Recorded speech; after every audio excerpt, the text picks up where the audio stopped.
Good morning, everybody. I don't know if I am, are we on as yet? Friends of Media Services? Yes. Okay, thank you very much. I can see people beginning to activate their video if they want us to see them. If you don't feel like you have to do that, if you want, welcome, Commissioner. We are waiting. We'll wait just a couple of more minutes to give everybody the opportunity to get in, and then we'll get it kicked off. Thanks for joining us today. Hope you guys had a great weekend. Yeah, we did. Did, Chuck, except for that football game over in Tuscaloosa. Hey, well, it's those things are going to happen. It's just they played well, made a couple mistakes. I don't need to dissect it. I think the media and everybody on social media already has. Everybody's the better coach on Monday morning than they were on Saturday night. So, hey, well, Chuck, this is Bert. You could have been Georgia Tech, all right? hey, if y'all have made that last 3-pointer, you might have won that game. Well, that was a football game, right? Not a basketball game. It stands for what it stands for, Chuck. Look, hey, pardon me, Mr. Chairman. I forget we're in a hearing right now. Oh, Representative Ray, that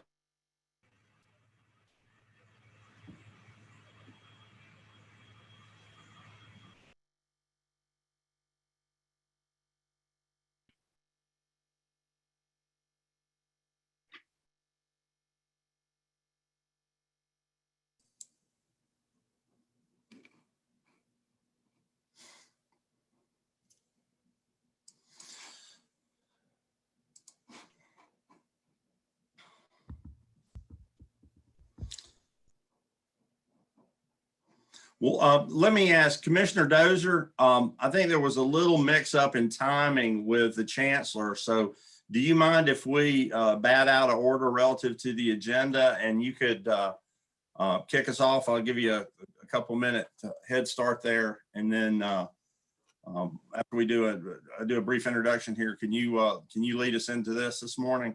I would be happy to, Mr. Chairman. Awesome. Awesome. Well, again, thanks to all the members that are on here. We see some folks on video. Some folks are coming on video and others may be just dialed in, and that's fine. What we wanted to do this morning was to have these three organizations give us a report. We've had a lot of things that have affected our young people, their parents, and the folks that are in school, the folks that are applying to school. And let me turn toward the camera here. My monitor, I'm not looking away from you all. The monitor that you're on is not the monitor my camera's on. So, but we've had a lot going on with that. So we wanted to get together and let the university system, technical college system of Georgia, and Georgia Student Finance tell us the things, how things were moving right now, what accommodations had been made and have been made and will most probably be made in the future in order to keep our higher ed system moving and help our students. So with that, we're going to go to the presentations, and I'm going to allow, let Media Services help me a bit here with managing the fact if our committee members have questions, if we can, handle those through here, we'll try to do that. If we have a question we can't, the format doesn't let us get to, we will most certainly give you the opportunity to get that answer from our folks. But with that, Commissioner Dozier, if you could kick us off and talk to us about the technical college system of Georgia. We're real proud of what you guys have been doing. Thank you, Mr. Chairman. And if you would just give me a thumbs up that I sound okay. You never know. You are, you're a little low volume, but that may be me on my side with my computer. So if somebody can't hear the commissioner, let us know by send us something in the chat box. Perfect. Well, just to start off, I want to give you a quick overview of how we've been doing during the pandemic. Back in March, when this first started, we had to suspend classes for a short period. It wasn't very long, but it gave us an opportunity to really jump in and figure out how to transition to online training. I couldn't be more proud of our colleges and our instructors and our student body. because we made a massive change. As you can imagine, a lot of our technical education was still hands-on and still is, but there was some that we could do through a more virtual reality, and we were able to do that. So as we converted classes, we also looked to how could we get our labs back up and going. So we started very quickly going back into a limited lab process, one where you may have 2 to 5 students, one where we're doing all the temp checks, making sure all the PPE was being done, making sure face coverings were in those classes and in those temporary labs, and made sure that we got our students across the finish line during that semester. So we were very, very proud of how we navigated in an unknown time, and our colleges did an extremely great job. What we also did was for that upcoming semester, and we've continued it, is we have suspended the entrance exam, the AccuPlacer that we have. And so while we have a great process to get folks in, we just want to make sure we don't miss an opportunity to get individuals in because of the AccuPlacer being done online. We have gotten AccuPlacer back up and going should we need it with some proctored exams, but for the time being, we still got it suspended. We also very proud of our efforts in partnering with GEMA. While our CDL training was put on halt for a short period, we diverted all those resources into the State Operations Center. So as we looked across the state, we became one of those distribution partners for the state to make sure the PPE that was not only donated by TCSG, because most of our healthcare programs donated pretty much all of their PPE early on for our hospitals, but we also were able to help navigate the state to our hospitals on behalf of GEMA for the other PPE and sanitary things and gowns and things of that nature. Also extremely proud, the TCSG Foundation saw the need for online learning, and in that short period was able to collect $100,000 worth of funds that went toward laptops for our students across the state. So for those students who did not have the ability to actually access a computer during this pandemic, we were able to help many of them. We also were able to actually implement Wi-Fi rovers. So we're able to put some Wi-Fi capability in vans and get them into our communities, specifically thinking of the Columbus area. I think our college down there went above and beyond and did an exceptional job down in the Columbus area, but all of our colleges were able to send out several of those into their communities.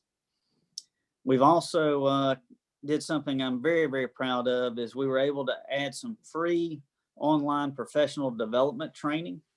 So on our website, on the economic development side, even though it's not a certification or diploma, we were able to give some individuals that were finding themselves looking for a job some quick online training free of charge, and get them in a mindset of moving forward. Through all that, we're also able to resume our in-person learning in fall. This fall semester obviously is kind of what we're here to talk about today. And I think we set ourselves up very well for our fall semester. When you look at enrollment overall, just to give you an idea, over the last several years, technical education, while 2012 was kind of our high point of enrollment coming off of the last economic recession, the last couple of years, we've seen incremental increases in our enrollment. So just to give you an idea, in 2018, we had over 137,000 credit hours. In 2019, we had just over 140,000 credit hours.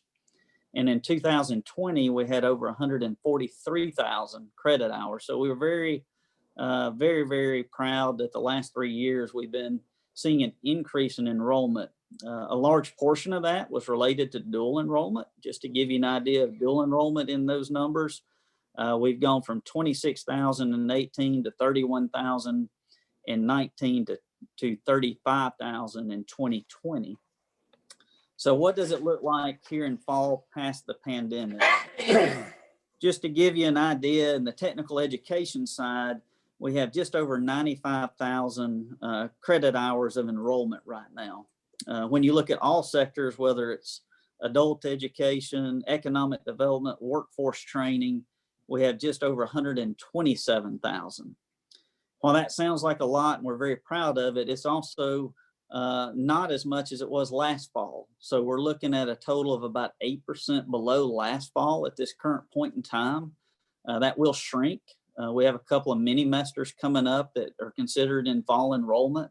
So that 8% will reduce as we get these other mini-mesters up and going. But to break it down even further, to give you an idea, and I think this will kind of be a little more telling, we feel very comfortable about next semester, or very positive. Of the 8% impact, 19% of that is in dual enrollment. And the reason for that, we believe, is because of the slow startup of our K through 12. Many of them started, as you know, in a virtual environment. And in many cases, the dual enrollment just didn't take place because the K through 12 was getting themselves up and going, and we're starting to see dual enrollment increase as the K-12 comes back to in-person and has that going. When you look at our traditional enrollment, we're 4% down. And as I mentioned, we do believe that these mini-mesters will reduce that 4%, and we'll get closer and closer to even. I don't know that we'll make up the full 4% for this semester, but I believe that those two signs give us positive look for next semester. Some of the things that we also know, and I'll cover this in just a second, that has impacted enrollment is we have a little bit of an older age enrollee. The average age of our students is 27 years old. We believe the slow startup of K-12 of teaching their children at home has had an impact on those enrolling in our system as they're trying to navigate that process. We also know that with our still being hands-on, there's still obviously that in-person enrollment is something to consider. And we've seen that through enrollment this year. To give you an idea, in the past, about 36% of our classes, of those people enrolling, were enrolling in online classes prior to the pandemic. This fall, we had 66% of our enrollees enrolling in online classes. So you had almost a reversal. If you just do it in round numbers, prior to the pandemic, about 70% were in person, 30% were virtual. This semester, almost 70% are doing virtual and 30% in person. When you look at that, what does our class offerings look like? And we're continuing to move this needle, but very proud. Last fall, we had 28% of our class offerings were virtual, whereas this fall, 50% of our classes were virtual. So when you look at our system has really been nimble. We have moved our platforms into a strategic position that really places us well for the future. And it really plays into one of the initiatives I wanted to present to the committee today, and that is our eCampus initiative.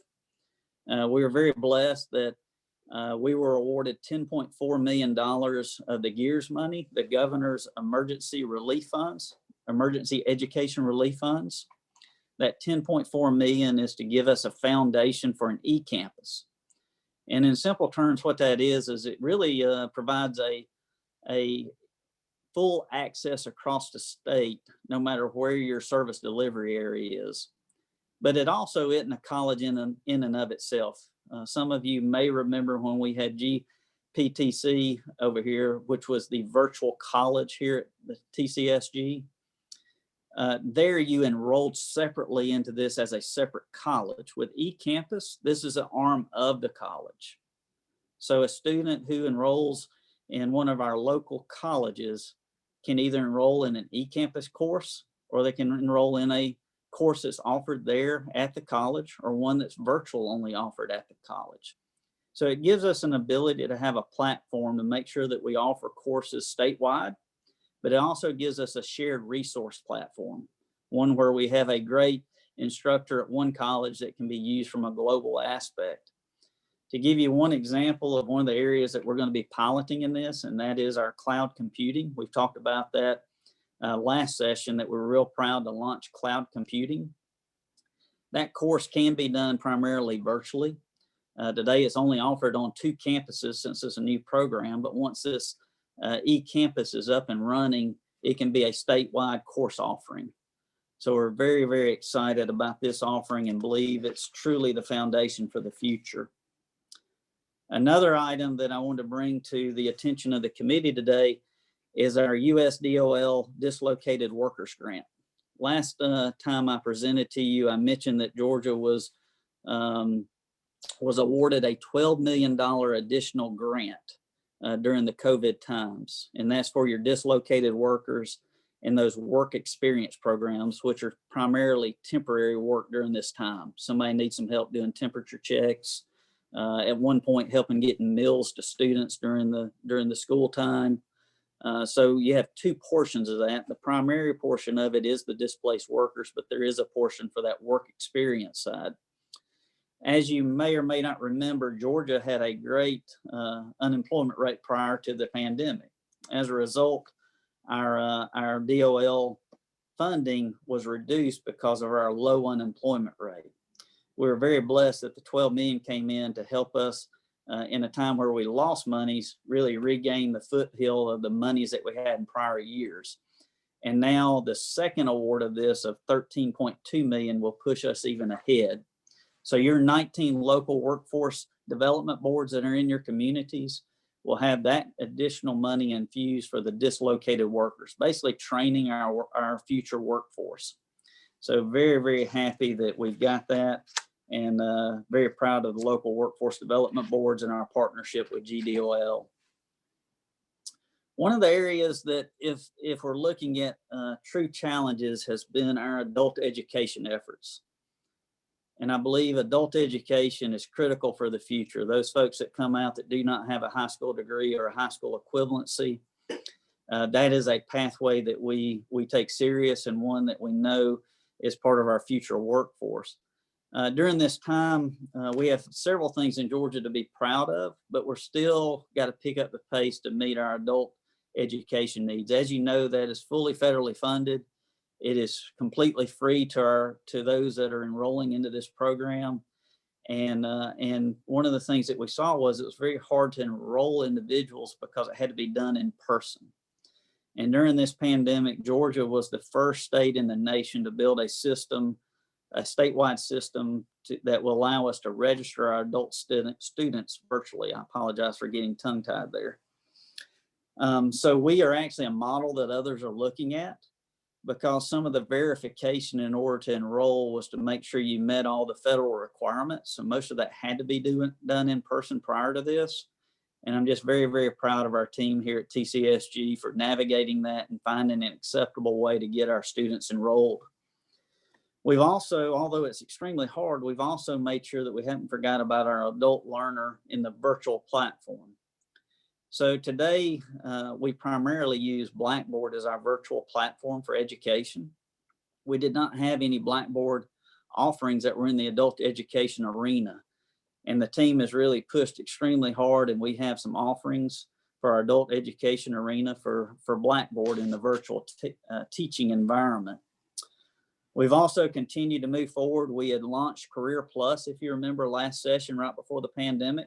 What Career Plus was an alternative to getting your high school equivalency. It was based off of similar aspects of Senate Bill 2, where someone comes in and they may pass a portion of the GED test. They may pass the language part of it, the English part of it. But they may also have some coursework that they navigated while they were in high school, and they also may take some technical education learning. And as you put all those parts together, it is seen as a high school equivalency and recognized as that. So we've moved forward with our Career Plus. We still have a small subset taking that, and we look forward to giving you the results of it. We've also launched an alternative testing model to GED called HiSET. HiSET is a nationally recognized test. I think the best way to explain it is you have the SAT or the ACT when you're going into college. The GED is a test and the HiSET is a test, and it's just two different alternative testing options. Georgia for a long time only offered one, where our neighboring states like Tennessee and others had HiSET and GED. We've entered that arena, and so we have high expectations that as we offer more alternatives, that we'll see our adult learners moving forward. Mr. Chairman, I've ran through that real quickly, but I have one last thing. We've kind of adopted, and I said this last time, that we train heroes. It's kind of an inspirational quote that we kind of adopted here at TCSG, but I also think it's very true. As you looked across the essential workers of the state during this pandemic, most of them required a TCSG education, whether it was our commercial truck drivers who were actually the distributors of our PPE and medicines across the state, or it's our healthcare workers who are really on the front line of this pandemic. Just one inspirational story after another that we've been blessed to hear, and just so proud that TCSG has a part of that. And obviously, we look forward to moving forward in the future. Mr. Chairman, that concludes my prepared remarks, but I'd be happy to answer anything you may have. Thank you, Commissioner. Again, I'm going to lean on House Media Services, or maybe in our Zoom world here. If you guys know, if a committee member wishes to ask a question, I think there's a virtual hand up here you can do. So if you have a question for the commissioner, please do that. And I'm going to start and ask you this, Commissioner, two things relative to something you mentioned about our virtual learning. You said we'd gone from, I believe, 28% last year to 50% of the classes. Of those 50%, or I should say of the 50% that we're not doing, some classes one just cannot do virtually. I mean, I don't think one can teach, some of the medical fields and some of the, welding and so forth. So what percentage of the classes that we could possibly offer virtually have you guys done so far? Would you venture a guess at that? Mr. Chairman, that's a great question. I'd really need to kind of go and poll my folks and get a good answer, but I would say that we still probably have 10% more that we could do, but you're absolutely right. We cannot offer everything we have virtually, and many of those 50% that are virtual still have some limited lab where you have to do it in person. Right. We have learned though too that classes that we didn't think we could teach virtually at all that we can do, and some of those examples were during the pandemic. We had some very innovative instructors. Just to give you an idea of in our auto mechanics course, we had an instructor that was able to create a lab in one area and have the students virtually in another area and actually walk through the actual building of a carburetor, and then have a student who could come to that lab by himself, and even though it was virtual, walk him through how to do it even though he wasn't there. So we're learning as we go on some of those courses that can't be 100% virtual, but how can we still meet the need of educating our student body and getting that workforce into the environment? But I'll get you a more solid answer on your question. No, Commissioner, that's fine. And unless somebody wants to drill down at a higher level of detail, that's a great answer. I just wanted to point out, I thought when you say 50%, it's like, okay, there's half we haven't done. There's a great deal of those that just can't happen virtually. That's right.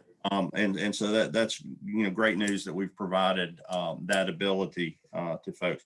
What would, as we go in, finish this fall with this virus and the changes it's made, what would be the one thing if we're walking in the door, down there in January, that we might need to work with you and the governor's office, our friends in the Senate, in order to do something quickly to remove a barrier that you have in place that might be legislative? I mean, I'm thinking over on the university system side, it's we've got a barrier with access to the Zell Miller because one can't, the students can't get the SAT. So is there a barrier over on the TCSG side that we need to work with the governor's office, with your office, to remove a barrier to get Georgians what they need in these unprecedented times?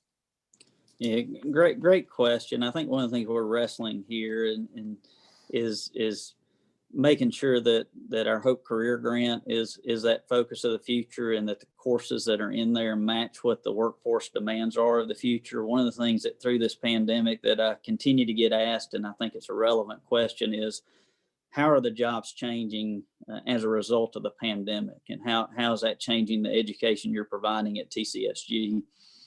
Honestly, I have to be very proud as I was out just last Thursday at Chat Tech and down at Ogeechee Tech last Tuesday. When you go in and see the training that we're doing, whether it was at Ogeechee Tech and you see the Phoenix Robotics Lab, or you're at Chat Tech and you see some of the PLC training that we're doing that's connected into the actual manufacturing arm that's changing so rapidly, I believe we're staying a step ahead.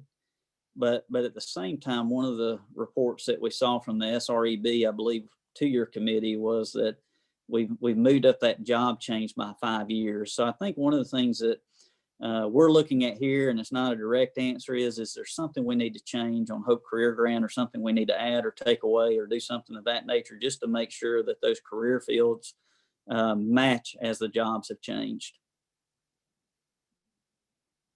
Let me unmute me. Awesome. Thank you very much. I think Dr. Clark had a question. I'm going to see if I can unmute you. Maybe or if, yep, there I you can unmute myself. the floor. All right.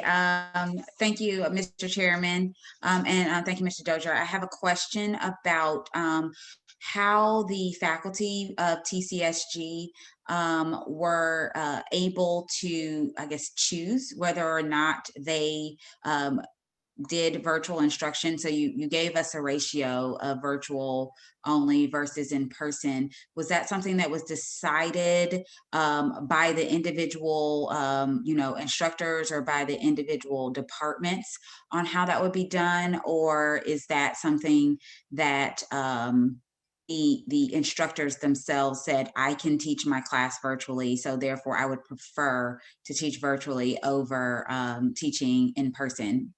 Or so was it an option, or was it kind of just something that they were told, you were teaching in person or you are teaching virtually?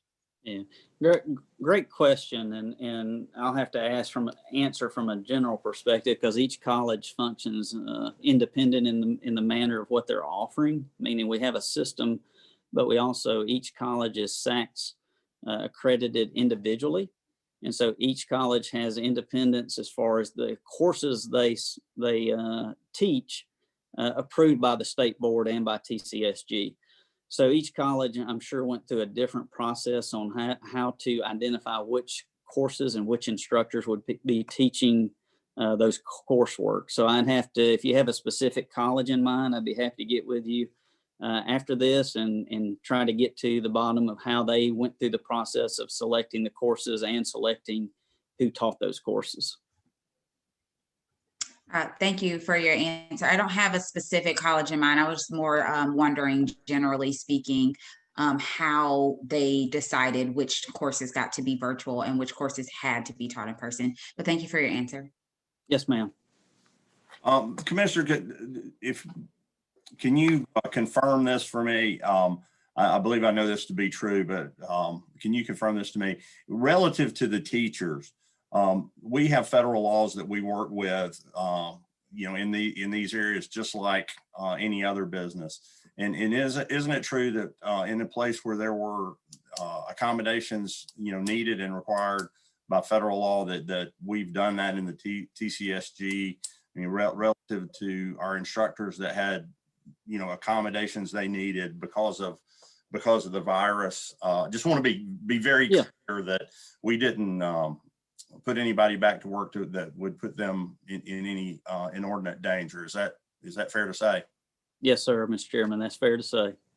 Okay, thank you. Any other questions? I'm leaning on media services here to help me. Betsy tells me we don't have any more hands raised. Hold on. Correct? Chairman. Yes, sir. Hey, it's Chairman Knight.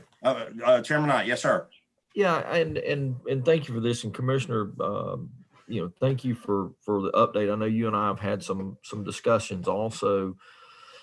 And, we keep talking about COVID and a lot of the issues that, online classes, but you and I have spoken offline about, quite frankly, getting back to some of the technical courses in which, we're good at, and we're putting people out with certificates and with the skills to meet some of the jobs out there. I know everyone is very familiar or knows that, you know, things are booming right now, building, electricity, electricians, plumbers, a lot of the skilled workers. There's a great demand there.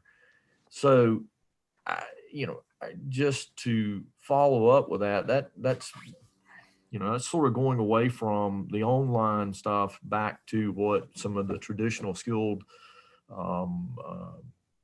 classes and certifications that were needed out there. Can you elaborate on that? And, how do we go forward with this? Because we're seeing a great demand from, I know within my community and several other communities where I've had the opportunity to visit, where industry is saying, hey, we can't find the qualified skilled workers that we need. And we've got great jobs out there. We've got high paying jobs out there, but we're not getting the skilled workers that we need. Yep. Mr. Chairman, that's a great question, and actually the heartbeat of what we talk about every day at TCSG. You're exactly right. We've been very blessed to be the #1 place to do business in the state for 7 years. We've also been recognized as having the #1 training arm, such as Quick Start, for the last 11 or 12 years. I can't remember if it's 11 or 12. But having said that, how does that hit the industry locally? And how do we make sure our focus is on the technical training that affects our workforces? And very, very proud. I got here with this number, so this is not anything that I did, but other than walk in the door and inherited. For the first time in a long time, my first month here, the first semester before this pandemic, we had an increase in our technical education training in the state. And that's something that we and our presidents are focusing on. And I think we're seeing that even during this pandemic. Although we don't see a positive signal, we are only 4% down in that technical education area. But we got some bright spots in there and one of them is your area. So I'm glad you asked that question. You look at Southern Crescent, and when you look at Southern Crescent, your specific college is up 1% for this semester over fall of last year.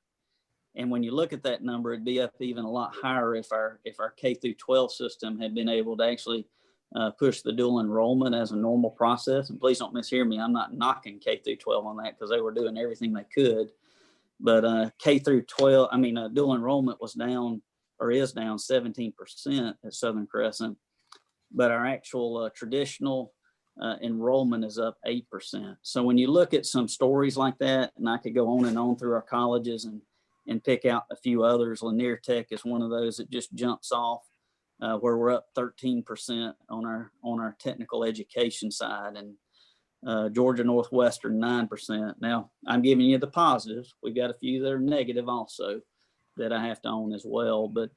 But your question is spot on, and some of the things that we're talking internally to give, and you and I've talked, is where are those? And that's one of the reasons I brought up earlier the Hope Career Grant, those 17 career fields. How do we put in some workable goals by TCSG and others in our industries on moving the needle forward? Welders has always been the one that's been used for years. So I'll use it now. How do we make sure that we produce more welders this coming year than we did last year? I had the honor to testify before a freight and logistics committee just last week. And similar question, our commercial drivers are in such need and demand right now. How do we meet that demand? And we looked at it, and we've got great partnerships across the state, whether it's with the industry, whether it's with our college, whether it's with the students coming out and getting jobs. And I believe the number that was used in that committee was around 1,600 last year produced by TCSG. How do we move that number even higher? So we've got some ideas of how, as we come out of this pandemic, how we're going to push that through. Please don't let me mislead by saying that 50% of our classes that were registered were online is taken away from our focus on the technical education side that really requires folks to come in either. That's just what our students have done in this meantime. I think you're going to see in short order, individuals going right back to the courses that we're pushing. And I appreciate the support by this committee and others on this Hope Career Grant. I think that's a difference maker. Well, hopefully we can revisit that and start Yes, to sir. dig in deeper, Commissioner. Maybe, I don't know if you've got statistics within the, these focus areas or areas of high demand, but maybe we could start accumulating statistics there. Where are we, and seeing if we can reassess with industry and our communities of where these needs are, both geographically around the state and then in general, what different skills and sectors of the industry we need to focus on. Yes, sir. Thank you, Chairman Knight. Representative Burnett. Thank you, Chairman and Commissioner. What I'd like to know is, did you have to provide any additional training for your instructors for those who might not have been comfortable from going from in-person to online? I know that Representative Burnell, that we did some training on how to use Blackboard. A lot of folks had not used that platform before. And so we had a team here at the system office as well as at each college who was familiar with Blackboard to help provide training in that area, specifically to our adult education side of things, because they had not used it before. So we have done a lot in that area. Okay, thank you. Yes, ma'am.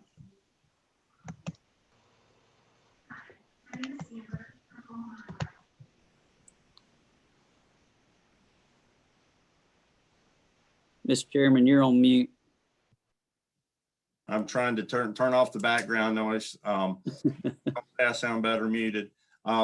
Thank you for being with us this morning. What I was saying, I'm going to offer the committee an opportunity to send us some any questions they have, any other things we need to follow up on, and we want to stay focused on moving forward.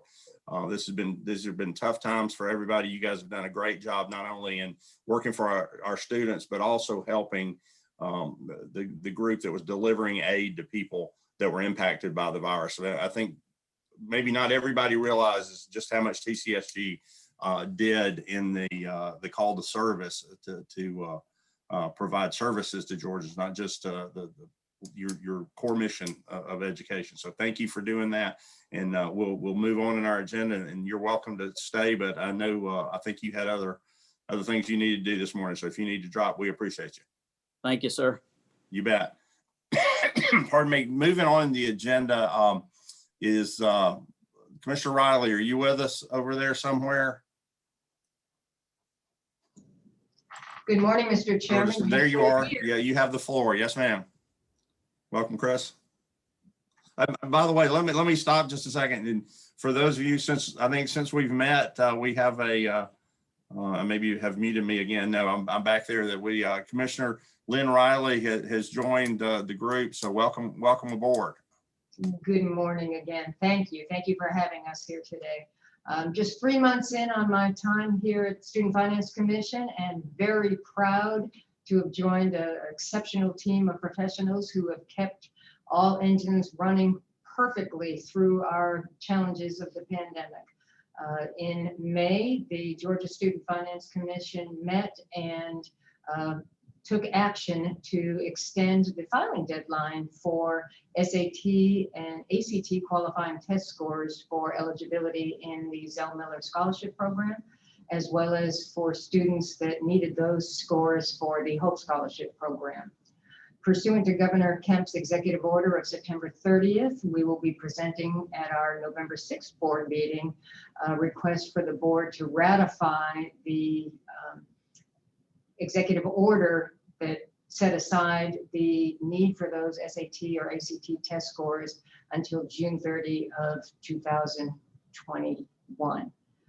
We have also, in May, extended an opportunity for students to borrow from our Student Access Loan Program should they need gap funding due to the inability to get the Zell or Hope Scholarship that they need.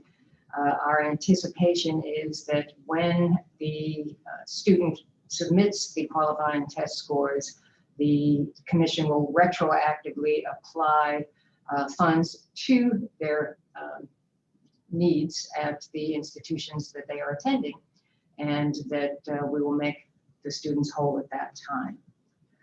Again, in our November 6th meeting, it is our intention to bring to the board the action to extend, pursuant to the executive order by Governor Kemp, to June 30th for submission date of the qualifying test scores.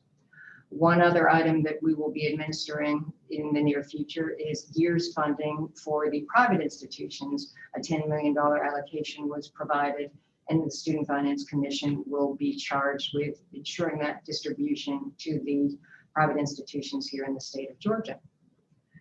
And Mr. Chairman, that concludes the actions that we've been taking other than normal standard operating procedures to ensure that our students are receiving the financial assistance they need enrolling in this fall term. And we're happy to answer any questions.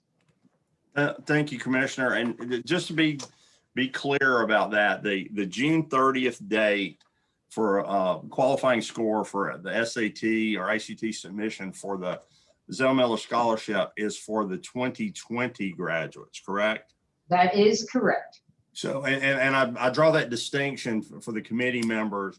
I have had direct, I would never speak for the governor, but I have had direct conversations with the governor's office and the governor himself that should these inabilities to schedule tests move forward and continue to impact our 2021 graduates, because the university system has waived the testing requirement for entrance, that we would be open to, a similar extension. Again, I can't speak for the governor, and that's a item we can address legislatively, but I think it's fair to say that there is, strong support in those with which I've talked that I have talked to make accommodations. We do not want to shut, and we have not shut any student that is unable to take a test out of the Zell. And in fact, as the commissioner said, they have had money provided to them as a stopgap in anticipation of a qualifying score for the 2020 graduates. And we would assume, if testing continues to be hard to come by, that we as a legislature can do that by statute in January, and or the governor can work on that, extending that through an executive order. Correct, Madam Commissioner? Yes, sir, you are correct. I'm going to go again. Do we have any pardon me, any members that have a question regarding student finance? I'm not seeing any hands. I know maybe Commissioner, you or Mr. Green could address well, I'll leave that to the university system. I know there were some questions about pass-fail with the spring semester. So Chris, is it best to leave that to the chancellor at the university system to address how that impacted, awards? Yes, sir, that's a good plan. And if any committee members have questions about HOPE GPA calculations, be glad to follow up with those afterwards.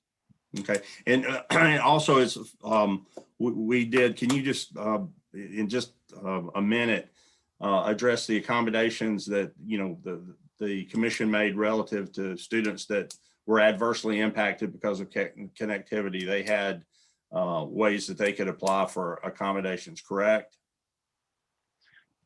Yes, sir, and have been encouraging students to work with their post-secondary institutions to talk about what makes the most sense for their scenario as far as any grades on the transcript.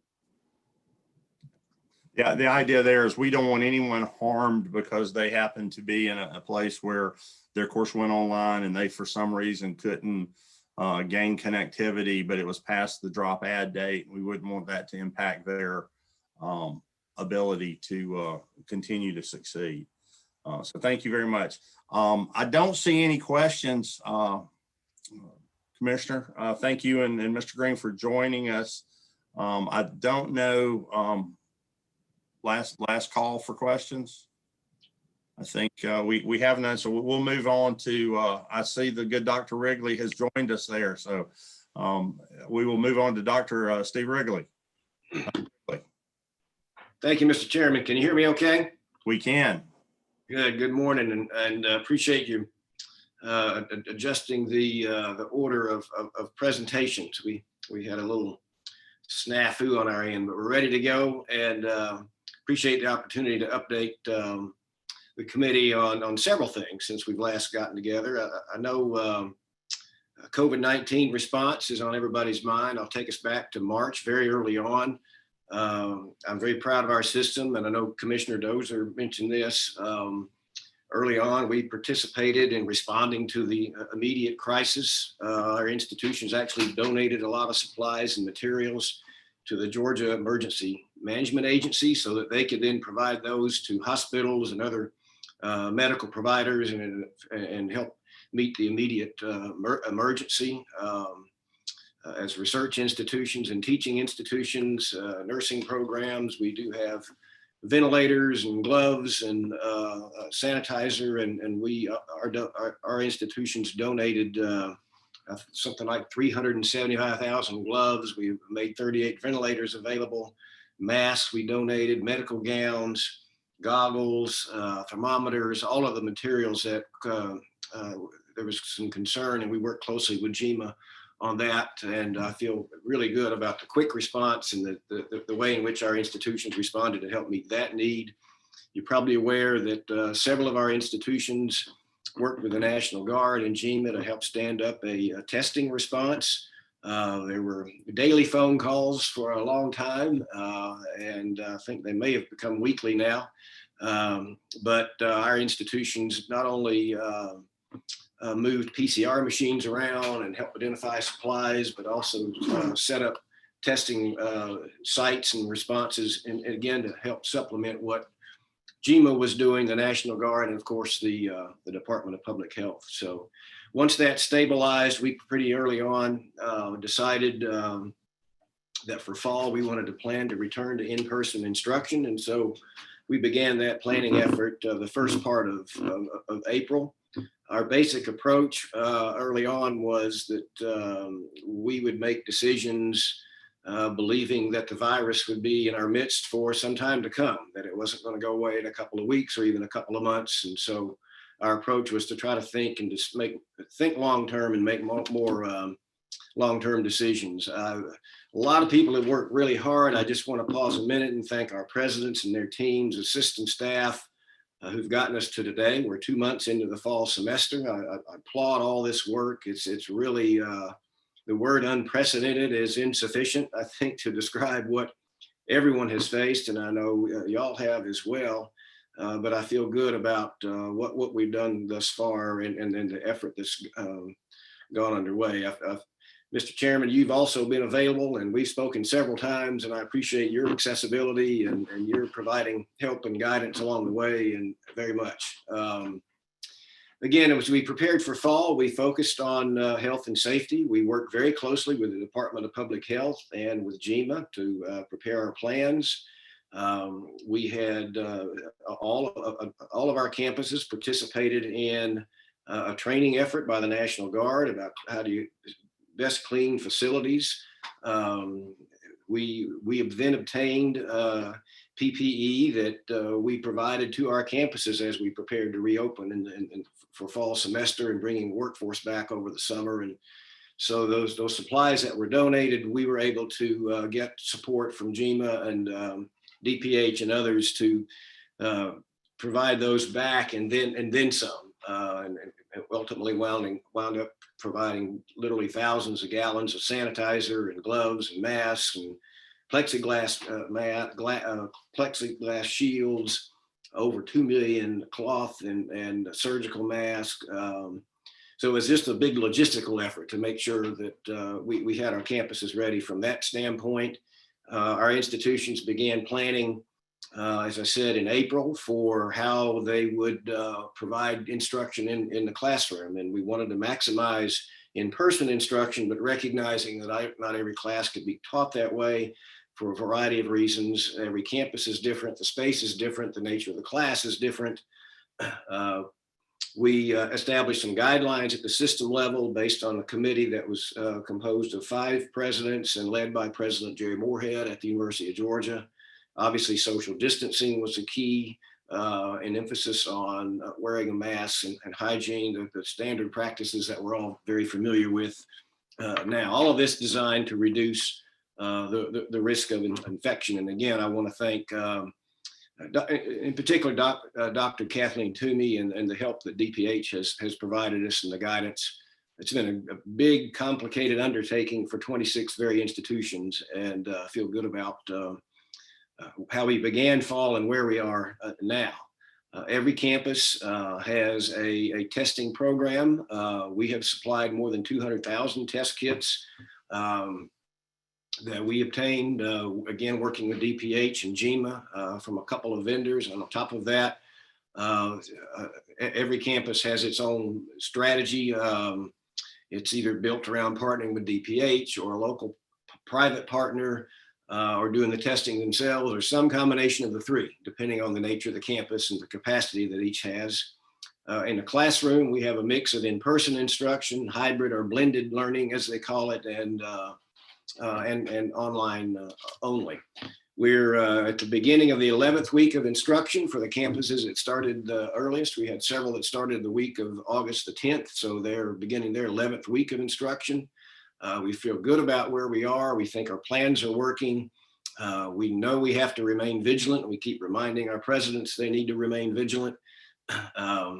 We had 3 campuses that had fairly significant increases in cases. Those also came down fairly quickly. We've seen a 90+, 92, 96% return rate among students. We've seen very few cases among faculty and staff, which again reinforces that we feel like our plans on campus are working, and our emphasis on social distancing and wearing masks is working as well. So we've done our best to stress the behaviors that reduce transmission while carrying out our education mission, because it's ultimately what we're about, and we want to make sure that we're there and are meeting the needs of our students and meeting our mission for the state. A few other things I'd like to mention that outside of responding to and dealing with COVID-19, a lot of the regular work continues. I've been on about a half a dozen campuses in the last few weeks. We've cut a couple ribbons, one at the University of North Georgia, one at East Georgia State College in Swainsboro. Spoken to some students, a group of students at UGA. We're about to kick off a couple of presidential searches. So a lot of the quote normal work of the system continues. I wouldn't say that we're doing it and conducting it always in the same manner, because we're not and we shouldn't be, but I feel good about a lot of the regular efforts that we normally do are still underway and underway very effectively. Earlier this year, I wanted to make sure this committee was aware. In August, we announced that last year we awarded the largest number of degrees that we have ever awarded, over 70,000. It's a 4.5% increase over last year. To be more precise, it's about an increase of 3,000 degrees. That's 3,000 people, which is why the way I like to think about it. That's 3,000 lives that have seen their dream come true, and they're better prepared for life and work. And so we feel real good about that number. That is our focus. It's our mission. It's what we're about. It's why we talk about and really emphasize to our students and our faculty and our staff that our priority is getting the degrees completed, because in the end, what we're talking about is changing somebody's life. Some of you know that we began to participate in the Complete College America effort back in 2011. Since then, the number of degrees that we have awarded is up 29%. And that's since 2011, degrees are up 29%, but our enrollment is up about 7%. So the rate of awarding degrees is 4 times higher than the increase in enrollment. So we feel like the efforts we've made under our momentum year, which I think we briefed this committee on before, really are paying off. It does take 4 or 5 years to see the results, and we are now seeing those results. At the same time, the amount of funds that we spend per degree has actually dropped 7%.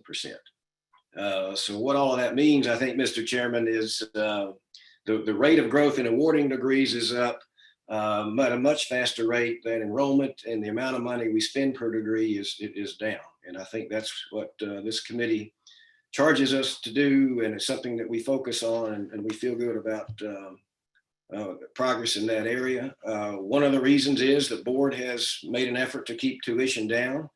In 3 of the last 5 years, we've not increased tuition. The average over 5 years is average per year over 5 years is 0.9% annually, less than 1% over the last 5 years, which is less than the rate of inflation. You've heard us talk about also trying to manage textbook costs. Textbooks can really be a challenge for students. They can sometimes get in the way of a student finishing a degree. And you've heard us talk about, we've had a lot of folks working hard on this. We've become a national leader in this area.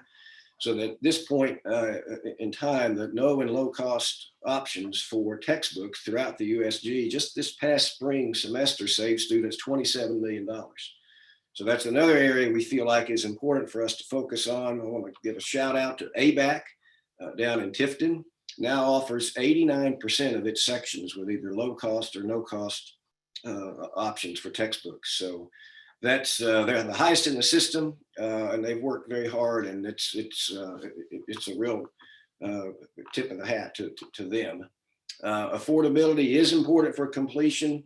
You're very familiar with Georgia State. They're a national leader in this area. A lot of different kinds of student supports, the inclusive advising, the use of data analytics. We've tried to replicate those techniques around the system, which is part of our Momentum Year effort, because we firmly believe that a degree is still essential to economic competitiveness of the individual and our state. And we're focused on raising our education achievement levels, working with our partners at the technical college. A couple other things I want to mention. Some things we had to put on hold for a while with the COVID-19, but we did set up a mental health task force to look at a variety of programs.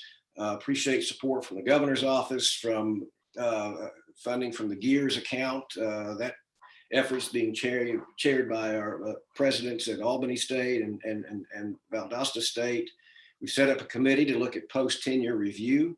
It's not been looked at really thoroughly since the mid-90s when it was created.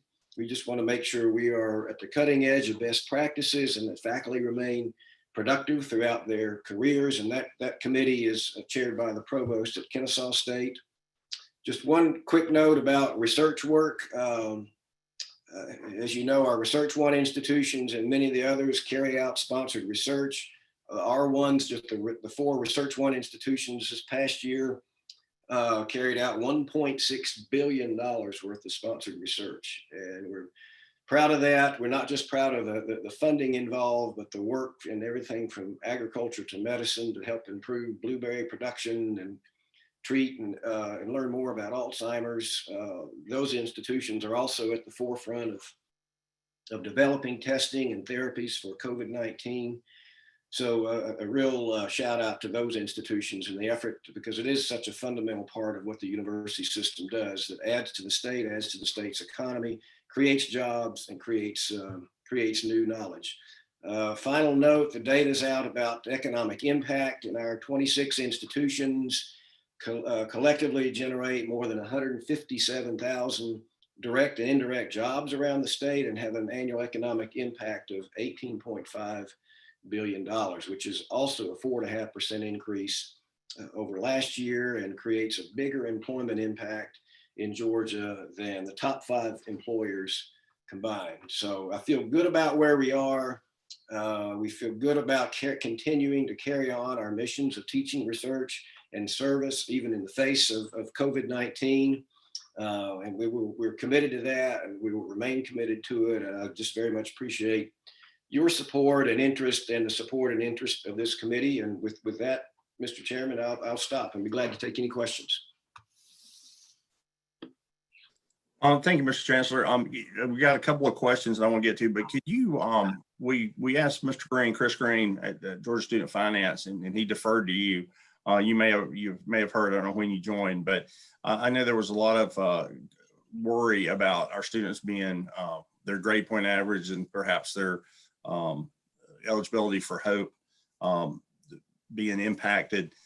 He mentioned the accommodations that could be made to the for the Student Finance Commission relative to, for lack of a better term, one-off grade situations. But just real briefly, I mean, our students excelled. I mean, I'm proud of, in the face of adversity, I couldn't be more proud of what our guys and the ladies did. I think that speaks highly of the young people and the individuals, and it speaks highly of the folks in the system, the teachers, the assistants that help, that essentially move the direction of the train going 60 miles an hour. And so could you, I mean, tell us, you might not have exact numbers, but overall our GPA, our students excelled with the help of great professors and teachers and in the face of adversity. Is that fair to say? Yes, it is, Mr. Chairman, and thank you for mentioning that. I don't have the exact numbers. I can certainly get those for you. I don't recall them. I think those came out in June. It was something that we monitored closely. I agree with you. I tip my hat to the students who buckled down and did the work. I tip my hat to the faculty who quickly had to shift and adjust to online learning the first part of March. And they did so. And we saw improvements across all sectors of our institutions, across all demographic groups among students in GPAs. So we feel good about that. I think it is absolutely testimony to the hard work, the commitment of faculty, staff, students, everybody involved, and continuing to just keep on keeping on in the face of the pandemic. Okay. And I'm going to go to the questions, but I'd be remiss if I didn't say this. You gave me a lot of time on the phone, and it, as you're well aware, it might have taken a little bit longer than I wished, but I really applaud the board, your office and the Board of Regents, for providing some relief to the students for 2021 with the admissions. I know that makes it harder on the university system to get through the admission process, but I also know there were a lot of high school graduates that are going to walk next March, May or June in their high schools that can breathe a sigh of relief and try to. That's one less thing in this stressful time that they had to worry with. So I applaud you guys for doing that. I know that when the tests become available, we'll probably get back into that, but thank you much. If you would, Mr. Chancellor, I think Dr. Jasmine Clark, did you have a question? I can unmute myself. There you are. Thank you, Mr. Chairman, and thank you, Chancellor Wrigley, for a report. Sounds like there are a lot of great things going on despite the situation that we find ourselves in. I do want to pose the same question to you that I posed Mr. Dozier earlier, during the decisions that were being made about reopening, how much choice or option was given to instructors on whether or not their courses were to be delivered virtually in a flipped or hybrid format or 100% in person? And were those decisions able to be made by individual instructors, or was this a departmental thing, or was it a university-wide thing? Good, thank you, good question. We early on, as I said, made a decision for fall to return to as much in-person instruction as possible.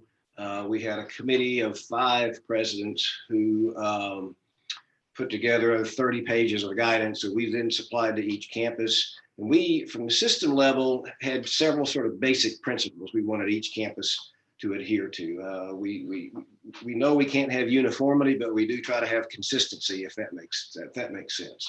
And one of them was to maximize in-person instruction. Over the course of the spring and summer, we were hearing from students and their families, and I continue to hear from them that is what they want. So we made that clear to our campus leaders that they should prioritize, obviously with a lot of attention to health and safety, maximizing the number of in-person and blended classes and minimizing the online classes to meet the needs and expectations of students. So we did not allow individual faculty to make their own decision about their class, because we felt like that wouldn't allow us to meet the needs of students. I have said to a couple folks, I shouldn't use percentages because I'm making these percentages up, okay, if you'll allow me some latitude, but let's just say 70 or 80% of students want to be back in person on campus, and some much lesser percentage of faculty, have a different view of that. We can't make that work and meet the needs of students. So what we did say and made very clear and follow the CDC guidance and definitions about who's in a category of medically fragile. If they've got just an illness, they're of a certain age, a comorbidity. And so our campuses had a process for folks to apply and to receive an accommodation depending on exactly what the situation was. So they could and did receive, and I know a number of our institutions, I think KSU, Kennesaw State probably provided accommodations to at least a couple of hundred faculty who had medical situations. So we wanted to be sensitive to that while still trying to meet our teaching responsibilities. But we left, and I said to our presidents repeatedly, there are a lot of micro decisions that have to be made, and the system is big and complex as ours, and we can't make them. I can't make them. We can't make them from the system office. You and your provosts and your deans and your department heads will have to make those decisions. At some institutions, if you've got a lecture class of 300 students, trying to figure out how to teach that and do so that you practice social distancing is a challenge. Some of our institutions are older. They have smaller classrooms. There are space limitations. So those kinds of things come into play. Some of our institutions, that's a couple of our bigger institutions, also have facilities that are older, and they may have a lot of small classrooms and that hold 25 or 30.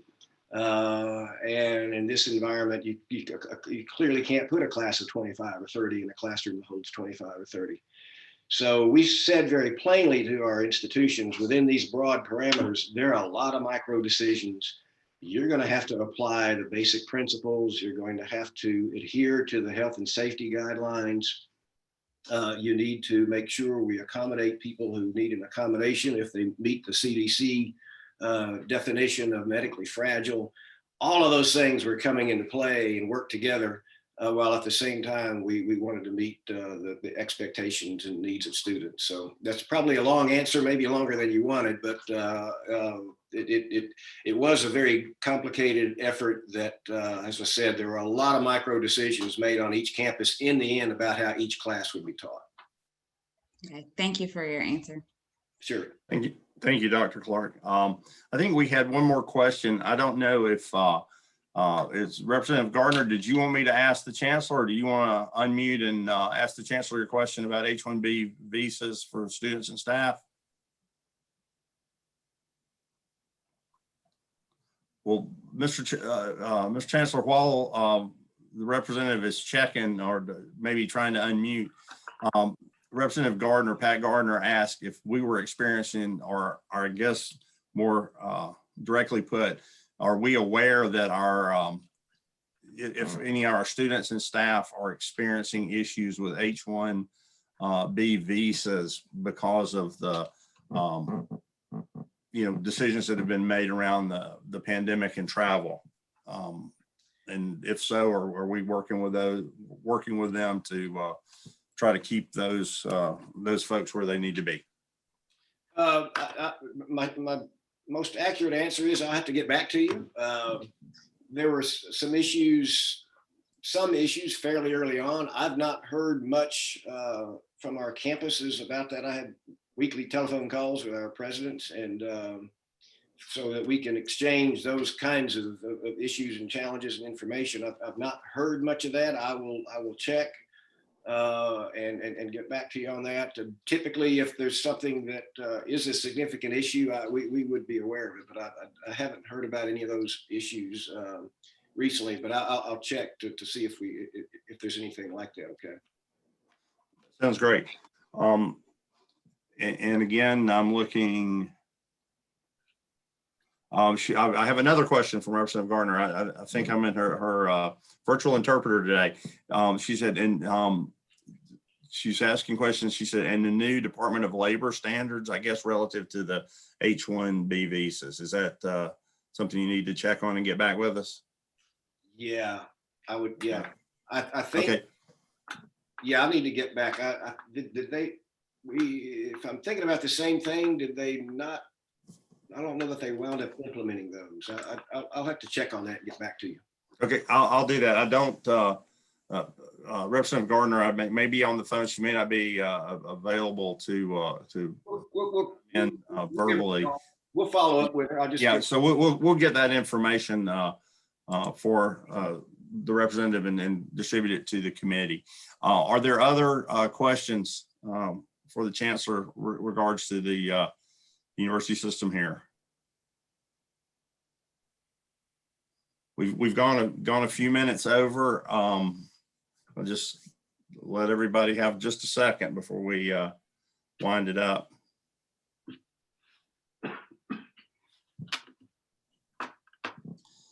Mr. Chancellor, I think that's it. I want to thank again. I said to Commissioner Dozier, I want to thank you.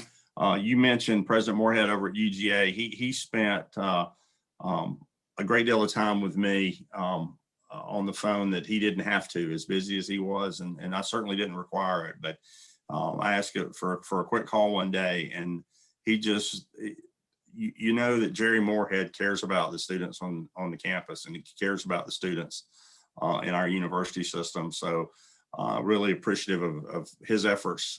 You selected him and the other presidents that worked on that. I've had the occasion to be out to Gwinnett, Georgia College, and Kennesaw State during this, and seen both of those organizations are just doing everything they can to keep to help the students get back to normal, but do it safely. It's really heartwarming for me to, I'm a few years separated from a college campus, as a user, but to see what they're doing, and Dr. Whitten's doing over at Kennesaw State, talking with President Moorhead at UGA, you and your staff and the connection you've made to communicate and be receptive. Again, maybe we didn't move sometimes as fast as I want, but that's why you guys have a big ship to run. I thank you all for that. This is has been a tremendous struggle for a lot of people, and it will be in the future, but we'll get through this. Georgians are resilient. They're working hard. Our students are awesome. Our professors are doing everything. And I think it's important to even go past the professors, the educators, but the folks that work on campus. There's a lot of people in the university system that work to keep the doors open over there, that don't teach, and that sometimes are forgotten. And they've been,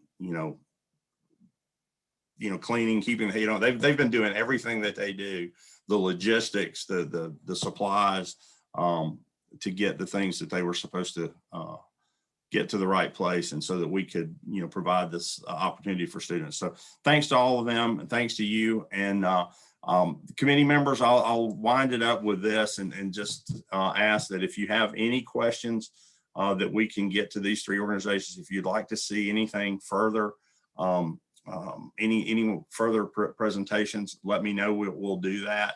I know we had planned back in session, we had hoped to get out on the campuses this fall to a few campuses.